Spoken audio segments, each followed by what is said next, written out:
Hi, வணக்கம் மக்களே. எல்லோரும் எப்படி இருக்கீங்க? இன்றைக்கி நான் உங்களுக்கு சொல்ல போகிறது இந்த கடுக்காய் பொடியை பற்றி.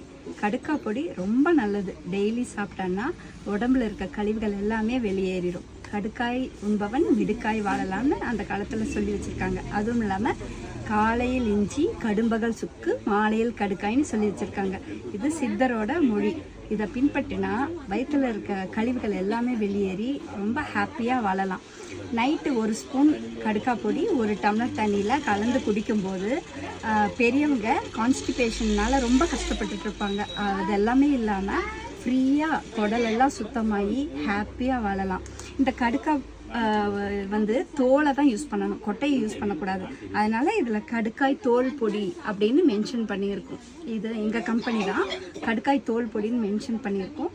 இதை கடுக்காய் தோல் மட்டும்தான் யூஸ் பண்ணணுங்கிறதுனால இது மாதிரி கொடுத்துருக்காங்க. அப்புறம் கடுக்காய் தோல் பொடியில் 3 வகை இருக்குது. ஒன்று நம்ம சாப்பிட்றது ரொம்ப பியூராக இருக்கிறது, இன்னொன்று கோழிக்கு கொடுக்கறது, இன்னொன்று பில்டிங்க்கு யூஸ் பண்ணுறது. கோழிக்கு கொடுக்கறது செகண்ட் குவாலிட்டி, பில்டிங் கொடுக்கறது அதுக்கும் விட 3rd குவாலிட்டி. பில்டிங் அந்த காலத்துல எல்லாம் ஸ்ட்ராங்காக இருந்துச்சு கட்ட போது. அப்படின்னா என்ன ரீசன்னா, இந்த கடுக்காய் பொடியையும் வெல்லம், கடுக்காயை ஊற வச்சு அதை அரைச்சி அதோட இந்த வெல்லத்தை, அதாவது பனை வெல்லத்தை கலந்து சுருக்கின்னு சொல்லுவாங்க, அதுக்கு யூஸ் பண்ணுவாங்க. இப்போவும் நிறைய பேர் எங்களுக்கு ரெகுலர் கஸ்டமர்ஸாக இருக்காங்க, பில்டர்ஸு.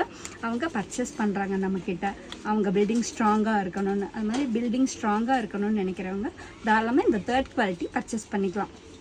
என் பையனும் டாக்டர், பொண்ணும் டாக்டர், மருமகளும் டாக்டர். நான் டாக்டர் இல்லை, ஆனால் டாக்டரோட அம்மா. ப்ராக்டிக்கலாக எனக்கு தெரிஞ்ச நாலேஜை உங்ககிட்ட ஷேர் பண்ணுறேன். எங்கள் மாமனார் ஒரு RIMP டாக்டர். அனுபவ பாடம் விட சிறந்தது